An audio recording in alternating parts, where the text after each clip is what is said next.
mga plastic, mapagkunwari at mapanghusga.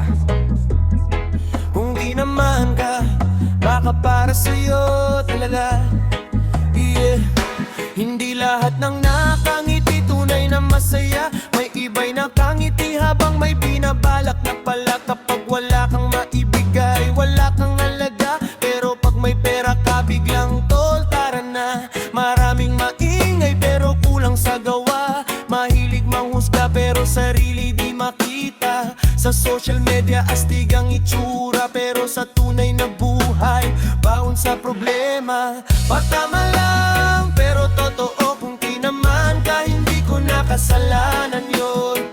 Patama lang, gising na bro, hindi lahat ng nakikita ay puro katotohanan. Patama lang, isip-isip din, baka ang hinahanap mo'y nasa sarili mo rin.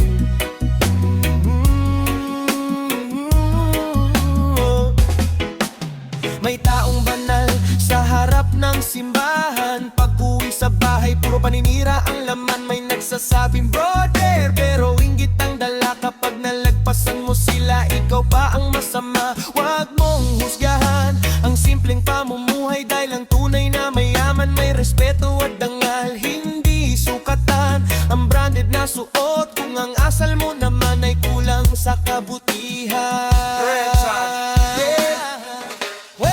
Real talk, walang preno, walang arte. Mas okay pang diretso kay suo, pakitang tao palagi. Maraming nagsasabing loyal pero madaling bumitaw. Kapag ikaw ang nalugmok, sila ang unang nawawala. Kaya piliin mong mabuti ang mga kasama. Hindi lahat ng nakangiti ay gusto kang umangat pa. Yeah, yeah, yeah, yeah, yeah, yeah, yeah. Patama lang pero totoo, kung di naman ka hindi ko nakasalanan yun.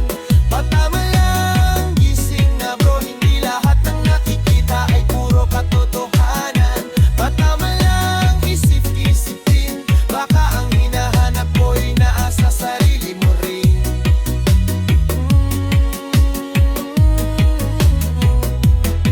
May pay ang ritmo, katotohanan ng mensahe. Hindi para manakit kundi para magmulat sa biyahe.